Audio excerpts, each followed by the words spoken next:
ಗೆಳೆಯರೇ, ಶುಂಠಿ ನಾವೆಲ್ಲ ದಿನನಿತ್ಯ ಬಳಸುವ ವಸ್ತು. ಶತಮಾನಗಳಿಂದ ಇದನ್ನು ಅಡುಗೆಯಲ್ಲಿ ಹಾಗೆಯೇ ಔಷಧವಾಗಿಯೂ ಬಳಸಲಾಗುತ್ತಿದೆ. ಇವತ್ತು ಇದರ ಕೆಲವು ಆರೋಗ್ಯ ಪ್ರಯೋಜನಗಳನ್ನು ತಿಳಿದುಕೊಳ್ಳೋಣ. ಶುಂಠಿಯಲ್ಲಿ ಆಂಟಿ ಇನ್ಫ್ಲಮೇಟರಿ ಪ್ರಾಪರ್ಟಿ ಇದೆ. ಇದರ ಈ ಉರಿಯೂತದ ಗುಣಲಕ್ಷಣ ಸಂಧಿವಾತ ಕಡಿಮೆ ಮಾಡೋಕೆ ಸಹಾಯ ಮಾಡುತ್ತೆ. ಇದರ ಆಂಟಿ ಆಕ್ಸಿಡೆಂಟ್ ಪ್ರಾಪರ್ಟಿ ಅಂದರೆ ಉತ್ಕರ್ಷಣ ನಿರೋಧಕ ಗುಣಲಕ್ಷಣ ಆಕ್ಸಿಡೇಟಿವ್ ಸ್ಟ್ರೆಸ್ ಕಡಿಮೆ ಮಾಡುತ್ತೆ. ಇದು ಜೀವಕೋಶಕ್ಕೆ ಆಗುವ ಹಾನಿನ ತಡೆಗಟ್ಟುತ್ತೆ. ಶುಂಠಿ ಜೀರ್ಣಕ್ರಿಯೆಗೆ ಸಹಕಾರಿ.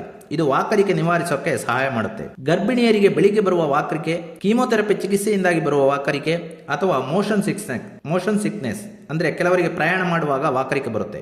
ಇಂಥ ಎಲ್ಲ ವಾಕರಿಕೆ ನಿವಾರಿಸುತ್ತೆ ಶುಂಠಿ. ಉರಿಯೂತವನ್ನು ಕಡಿಮೆ ಮಾಡಿ ಸ್ನಾಯು ನೋವು ಕಡಿಮೆ ಮಾಡುತ್ತೆ ಶುಂಠಿ. ಇದು ಮುಟ್ಟಿನಿಂದ ಆಗುವ ನೋವಿಗೂ ಕೂಡ ಸಹಕಾರಿ. ಶುಂಠಿ ರಕ್ತದೊತ್ತಡ, LDL ಕೊಲೆಸ್ಟ್ರಾಲ್ ಅನ್ನು ಕಡಿಮೆ ಮಾಡಿ ರಕ್ತ ಸಂಚಾರಕ್ಕೆ ಸಹಾಯ ಮಾಡುತ್ತೆ. ಶುಂಠಿಯಲ್ಲಿರುವ ಉತ್ಕರ್ಷಣ ನಿರೋಧಕ ಮತ್ತು ಆಂಟಿ ಮೈಕ್ರೋಬಿಯಲ್ ಗುಣಲಕ್ಷಣಗಳು ರೋಗ ನಿರೋಧಕ ಶಕ್ತಿಯನ್ನು ಹೆಚ್ಚಿಸುತ್ತೆ. ಚಯಾಪಚಯ ಮತ್ತು ಜೀರ್ಣಕ್ರಿಯೆಯನ್ನು ನಿಯಂತ್ರಿಸೋಕೆ ಸಹಾಯ ಮಾಡುತ್ತೆ. ಶುಂಠಿಯಲ್ಲಿ ಉರಿಯೂತ ಮತ್ತು ಆಂಟಿ ಮೈಕ್ರೋಬಯಲ್ ಇರುವುದರಿಂದ ಶೀತ, ಕೆಮ್ಮು ಮತ್ತು ಉಸಿರಾಟದ ಸಮಸ್ಯೆಗಳು ನಿವಾರಿಸುತ್ತೆ. ಅಂದ್ರೆ ಬ್ರಾಂಕೈಟಿಸ್ ಮತ್ತು ಅಸ್ತಮ ನಿವಾರಿಸೋಕೆ ಶುಂಠಿ ಬಹಳ ಉಪಯುಕ್ತ.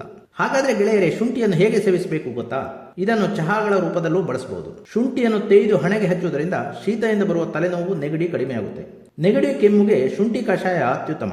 ಅರ್ಧ ಚಮಚ ಶುಂಠಿ ಪುಡಿಗೆ 1 ಲೋಟ ನೀರು ಹಾಕಿ ಕುದಿಸಿ ಅರ್ಧ ಲೋಟ ಇಳಿಸಿ ಸೋಸಿ ಸ್ವಲ್ಪ ಬೆಲ್ಲ ಸೇರಿಸಿ ಬಿಸಿ ಬಿಸಿಯಾಗಿ ಕುಡಿದರೆ ನೆಗಡಿ, ಶೀತ, ಕೆಮ್ಮು, ಗಂಟಲು ನೋವುಗಳಿಗೆ ಬಹಳ ಒಳ್ಳೆಯದು. ಕೆಮ್ಮು, ಗಂಟಲು ನೋವು ಹೆಚ್ಚಿದಾಗ ಕಷಾಯಕ್ಕೆ ಅರ್ಧದಿಂದ 1 ಚಮಚ ಜೇನು ಸೇರಿಸಿ ತೆಗೆದುಕೊಳ್ಳುವುದರಿಂದ ಹೆಚ್ಚು ಪರಿಣಾಮಕಾರಿ. ಗೆಳೆಯರೇ, ಕಿಡ್ನಿ, ಅಸಿಡಿಟಿ, ಅಲರ್ಜಿ, ಹೊಟ್ಟೆ ಉಬ್ಬರ, ಕರುಳಿನ ವಿವಿಧ ಆರೋಗ್ಯ ಸಮಸ್ಯೆಗಳಿಗೆ ಉತ್ತಮ ಆಯುರ್ವೇದ ಪಾರಂಪರಿಕ ಔಷಧಿಗಳಿಗೆ ಸಂಪರ್ಕಿಸಿ. ಸೂರ್ಯಕಾಂತ್ ಸಜ್ಜನ್, 9916022679. ಗೆಳೆಯರೇ, 1 ಚಮಚ ಜೇನುತುಪ್ಪ, 2 ಚಮಚ ತುಳಸಿ ರಸ ಮತ್ತು ಅರ್ಧ ಚಮಚ ಶುಂಠಿ ರಸಗಳನ್ನು ಮಿಶ್ರ ಮಾಡಿ ಬೆಳಿಗ್ಗೆ ಖಾಲಿ ಹೊಟ್ಟೆಯಲ್ಲಿ ಸೇವಿಸುವುದರಿಂದ ಕಫ ಕಡಿಮೆಯಾಗುತ್ತೆ. ಹಸಿ ಶುಂಠಿಯ ಚೂರನ್ನು ಕಲ್ಲು ಸಕ್ಕರೆ ಅಥವಾ ಬೆಲ್ಲದೊಡನೆ ಸೇರಿಸಿ ಅಗಿದು ತಿನ್ನುವುದರಿಂದ ಹೊಟ್ಟೆಯ ಭಾರ ಕಡಿಮೆಯಾಗಿ ಹಸಿ ಉಂಟಾಗುತ್ತದೆ.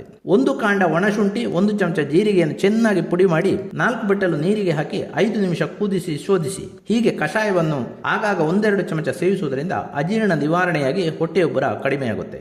ಶುಂಠಿ, ಬೆಲ್ಲ ಬಾಣಂತಿಯರಿಗೆ ರೋಗ ನಿರೋಧಕ, ವಾಯುನಾಶಕ, ಜೀರ್ಣಕಾರಿಯಾಗಿಯೂ ಕೆಲಸ ಮಾಡುತ್ತೆ. ಗೆಳೆಯರೇ, ನಿಖರ ಆರೋಗ್ಯ ಮಾಹಿತಿ ನೀಡುವ ವೈದ್ಯಲೋಕ ಹಾಗೂ ಹೆಲ್ತ್ ವಿಷನ್ ಮಾಸಪತ್ರಿಕೆ ಓದಿರಿ. ಹೆಚ್ಚಿನ ವಿವರಗಳಿಗೆ ಸಂಪರ್ಕಿಸಿ 81975543